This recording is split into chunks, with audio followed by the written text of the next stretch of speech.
সমান সমান আমি কী লিখতে পারি? 20 সমান সমান লিখতে পারি 2 ইন্টু কত 5। তাহলে এই 2টাকে বলবো 20-র একটা ফ্যাক্টর বা উৎপাদক, এই 2টাকেও বলবো 20-র একটা ফ্যাক্টর বা উৎপাদক, এই 5কেও বলবো 20-র একটা ফ্যাক্টর বা উৎপাদক। তুই শুধু এটা মাথায় রাখ, তাহলে তুই বুঝতে পেরে যাবি। ঠিক আছে? যে কোনো নাম্বারকে ভেঙে দিলে যে সংখ্যাগুলোর গুণফল আকারে আসবে সেগুলোই হচ্ছে ওর এক একটা ফ্যাক্টর বা উৎপাদক। তো আমি জাস্ট এটা এক্সাম্পলের জন্য আলোচনা করছি। আমি মূল পদ্ধতিতে আসব। তো এফ অফ এক্সকে যদি আমরা এক্স মাইনাস এইচ দিয়ে ডিভাইড করি, তাহলে আমাদের কিছু কোসেন্ট কিছু রিমাইন্ডার আসার কথা। তো আমরা জানি কোসেন্ট এখানে আসবে হচ্ছে কত, আমরা এফ অফ এক্সকে যদি এক্স মাইনাস এইচ দিয়ে ডিভাইড করি তাহলে একটা কোসেন্ট একটা রিমাইন্ডার আসবে। আমি কোসেন্টটাকে ধরে নিচ্ছি কিউ হবে, আর রিমাইন্ডার কত হয় সেটা তো আমরা অলরেডি রিমাইন্ডার থেকে পড়ে ফেললাম, তাই না? যে এফ অফ এক্সকে যদি এক্স মাইনাস এইচ দিয়ে ডিভাইড করা হয় তাহলে আমাদের রিমাইন্ডার কত আসে? রিমাইন্ডার আসে হচ্ছে এফ অফ এইচ, তাই না? তাহলে আমি একবারে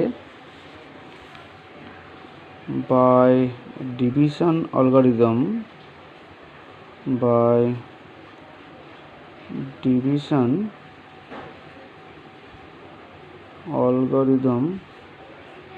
we have ডিভিশন অ্যালগরিদম আমরা কী পাবো?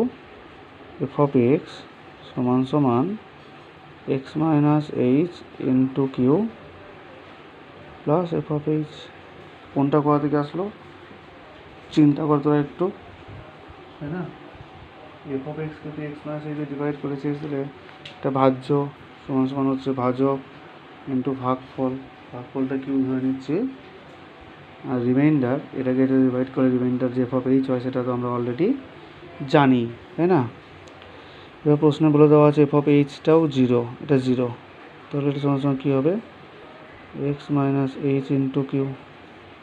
তোকে চিন্তা করতে হবে এখান থেকে, তোকে 20কে ভেঙে যদি 2, 2, 5 পেতাম তখন আমি কী বলতাম? 2, 2, 5 এরা প্রত্যেকেই এর উৎপাদক। তাহলে এফ অফ এক্স সমান সমান যদি এরকম কিছু পলিনোমিয়ালের গুণ আসে তাহলে এরা কি? এরা এর উৎপাদক, তাই না? তাহলে এখান থেকে আমরা কী বলবো? অতএব x minus H is a factor of F of x. Clear হলো কি না? আশা করি ক্লিয়ার হয়ে গেছে, তাই না? আচ্ছা, তো আমি যে জায়গাটা বলবো এখানে কনসেন্ট্রেট করতে, সেটা একটু ভালো করে মনে রাখবি। যে কোনো পলিনোমিয়াল এফ অফ এক্স, দেখ তো এক্সের জায়গায় এইচ বসিয়ে দিলে আমরা এক্সের জায়গায় যখন এইচ বসিয়ে দিচ্ছি তখন এফ অফ এইচের মান কত আসছে? 0, তাই না? খেয়াল কর, তাহলে এক্সের জায়গায় যেটা বসালে ভ্যালুটা 0 চলে আসছে, এক্স মাইনাস ওই সংখ্যাটাই, ওইটাই এইচটাই, এটা কিন্তু এর একটা ফ্যাক্টর হবেই। খুব ভালো করে এটা মাথায় রাখবি। আমি আবার বলছি প্রয়োজনে, যে পলিনোমিয়ালটার মধ্যে এক্সের জায়গায় তুই যেটা বসিয়ে দিলে 0 হয়ে যাচ্ছে পলিনোমিয়ালটার ভ্যালু, এক্স মাইনাস ওইটা এর কিন্তু ফ্যাক্টর হবে। মানে এটাকে যদি ভেঙে দেওয়া যায় তাহলে এটা ফ্যাক্টর হিসেবে আসবে। ফ্যাক্টর কথাটার অর্থ হচ্ছে উৎপাদক, ওকে? যেমন এখানে যেমন এর ফ্যাক্টর হচ্ছে এগুলো, ক্লিয়ার? সেই হিসেবে এক্স মাইনাস এইচ কিন্তু একটা ফ্যাক্টর। আবার এক্স মাইনাস এইচ যদি এর একটা ফ্যাক্টর হয় তাহলে তুই এই কথাটা বলতেই পারবি যে এক্স মাইনাস এইচ ডিভাইড করবে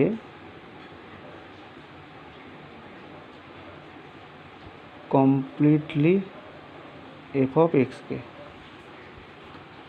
this divides completely f of x. কেন বললাম এই কথাটা?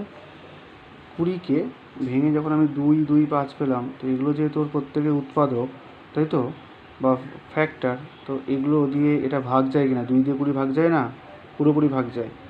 এই 2 দিয়ে 20 ভাগ যাবে না? পুরোপুরি ভাগ যাবে। 5 দিয়ে 2 ভাগ যাবে না? পুরোপুরি ভাগ যাবে। তো যেগুলো ফ্যাক্টর হয় সেগুলো দিয়ে এই বাদিকটা পুরোপুরি ভাগ যায়। তাহলে এক্স মাইনাস এইচ যেহেতু একটা ফ্যাক্টর হচ্ছে এফ অফ এক্সের, তাহলে এক্স মাইনাস এইচ দিয়ে কিন্তু এফ অফ এক্সটা পুরোপুরি ভাগ যাবে। বুঝতে পারছিস? না বুঝতে পারছিস না? এটা দিকে তুই ভালো করে তাকালেই ক্লিয়ার হয়ে যাবে তোর, তাই না?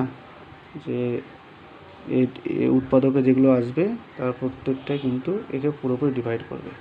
তো সেই লজিকেই এক্স মাইনাস এইচ কমপ্লিটলি কিন্তু এফ অফ এক্সকে ডিভাইড করবে। কখন? যখন এক্স মাইনাস এইচটা ফ্যাক্টর হবে।